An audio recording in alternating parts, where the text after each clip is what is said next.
స్వామి నమస్తే, బాగున్నారా? నమస్తే, బాగున్నాను. ఏమైంది ఈరోజు ఎయిర్పోర్ట్ డ్రెస్లో ఉన్నారు? దుర్గమ్మ మాల మా ఇంటి దగ్గర అందరం మేము మా శిష్యులం అందరం కలిసి వేసుకున్నాము. అమ్మవారి మాల 41 రోజు ఉంటుంది. ఎందుకు వేసుకుంటారు స్వామి? అమ్మవారి పూజ సేవ. మనం అనుకున్నటువంటి పనుల గురించి కొంతమంది వేసుకుంటారు, భక్తి కొలది కొంతమంది వేసుకుంటారు, ఇంకా కొన్ని కావాలని కొంతమంది వేసుకుంటారు. అమ్మవారి మాల దీక్ష 41 రోజు ఉంటుంది. కొంతమంది అర్ధమాల వేసుకుంటారు, కొంతమంది ఇవన్నీ వేస్తారు, కొంతమంది దసరా వరకు వేసుకుంటారు. ఎవరితోటి ఎవరికి ఎట్లా కుదిరిందో వాళ్ళ వీలుని బట్టి వాళ్ళు చేసుకుంటారు. అంటే ఈ మాలలో కొందరు అబ్బాయిలు కూడా వేసుకుంటారు కదా, సో ఒకవేళ వాళ్ళు వేసుకుంటే ఎలా వేసుకోవాలి స్వామి? అబ్బాయిలు అమ్మాయిలు అని అనలేదు, ఎవరు వేసుకున్నా ఒకటే నియమం, ఒకటే పద్ధతి.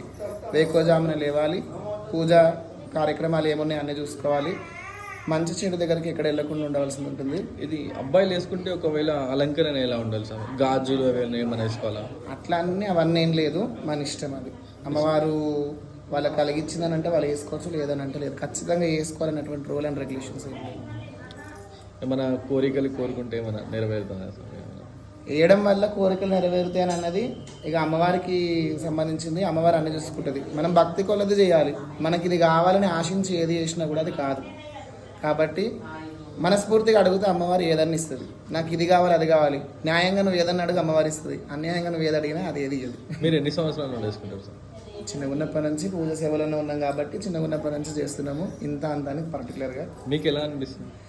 మేము అమ్మవారిని ఎత్తుకున్నప్పటి నుంచి, చేసినప్పటి నుంచి ఇయర్ కూడా మమ్మల్ని అమ్మవారు ఎత్తుకుంటూ వచ్చింది. ప్రతి ఒక్కరు కూడా చూస్తున్నారు కూడా. మాకైతే చాలా సంతోషంగా, మేమనే కాదు మా ఇంట్లో ప్రతి ఒక్కరు వేస్తారు. ఈ సంవత్సరం ఏమైనా పెద్ద కోరిక కోరుకున్నారు? కోరుకున్నది ఏం లేదు, అందరు మంచిగా ఉండాలి, అందరూ నేను ఉండాలి.